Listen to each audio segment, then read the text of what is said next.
In the name of public health, America has been transformed over the last 18 months, and it's moved in a decidedly Marxist direction. I mean, we've seen power that has been consolidated by the federal government in absolutely unimaginable ways. One clear example of this shift has been health agencies acting as legislative bodies and making rules that drive policies which come with clear penalties, things like jail time.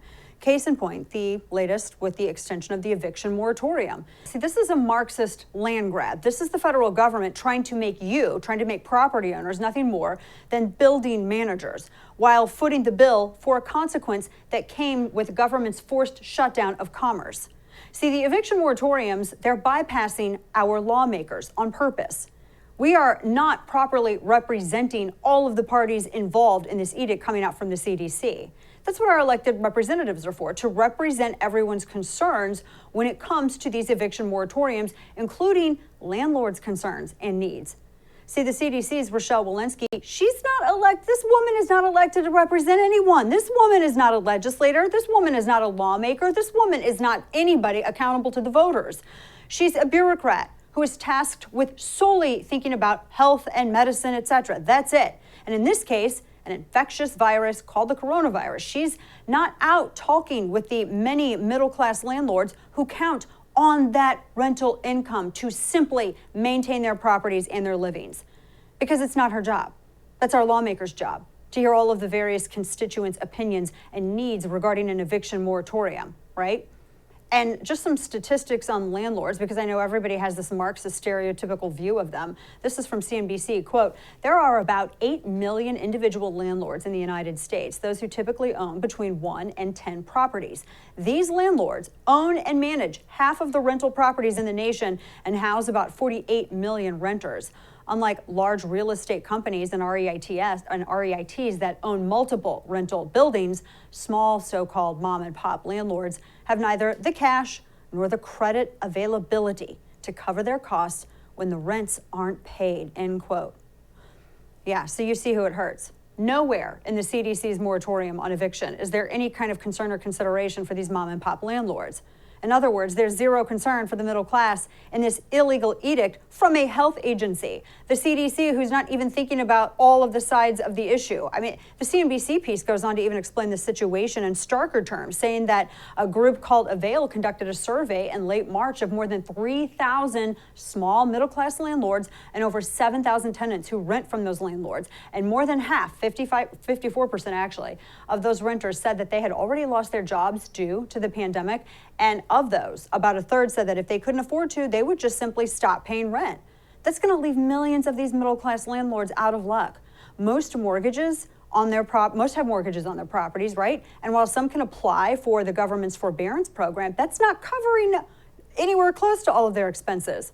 So this is why I'm saying that this is a Marxist land grab. You're having the government displace you as an owner and treating you like a building manager. When mom and pop landlords can't evict anyone who aren't paying rent, but they don't get to stop paying utility bills, they don't get any kind of moratorium on maintenance costs, no moratorium on property tax. This is a really fast way to force them out of business. This is pretend to care theater. If Democrats really cared about evictions, they wouldn't set up landlords to default on their mortgage payments or miss property taxes because they're forced to pay for not one, but two households. That is not generosity or caring on the part of the left at all. It's insane to expect someone else to pay your bills and their bills, to cover two households, to just live for free in someone's property. The wealthy, despite never working in the private sector, Nancy Pelosi and Chuck Schumer's of Congress, they're not writing checks for these people's rents. You know, they have multiple houses, right? They're not doing any of that, though they and their fellow Democrats worked the hardest and they were the loudest in preventing these renters from paying their bills by shutting down the economy. Now they're making these property owners cover the cost while, get this, sitting on billions of taxpayer dollars that were allocated to pay for this entire scheme. This is going to make you angry. This is from Washington Post. 12% of the $25 billion allocated as renters aid, and only 12% of that in the past 6+7 months has actually gone to renters in need. The National Apartment Association, their CEO, Bob Pinninger, had this to say about what's happening to landlords and renters. He says, quote, "The organization has always held the same position. The The eviction moratorium is an unfunded government mandate that forces housing providers to deliver a costly service without compensation and saddles renters with insurmountable debt, end quote. Now, to further illustrate what's happening to these middle-class landlords, this is from this CNBC piece. They quote this landlord named Taylor Denchfield, who says, quote, that there's virtually zero assistance for middle-of-the-road landlords. The federal stimulus package and various state legislation contain assistance for individuals and for businesses in the form of grants and loans, but little to no relief for property owners, end quote. There's so many stories of people who've even applied for this like renter's aid and they never received any word back. They've gone months without hearing from anyone. So the CDC, which is now apparently the Center for Disease and Housing Control, stepped in and extended an eviction moratorium. It's unconstitutional. It bypasses our lawmakers. And yes, as I said, it is absolutely unconstitutional. I talked with my friend Andy McCarthy, former Assistant Chief U.S. Attorney. He writes for NRO. You see him, everywhere. He's got he joined me on radio. He has all kinds of pieces about this. The big reason why this is unconstitutional is because you can cite the Commerce Clause 6 ways to Sunday, but there's a difference between intra-state commerce and interstate commerce, and even very generously trying to use the defense of the Commerce Clause as it relates to Obamacare. And this is why a lot of people were mad at Justice Stevens over this, Justice Stevens and also Justice Roberts, trying to cite and extend the Commerce Clause to apply to this.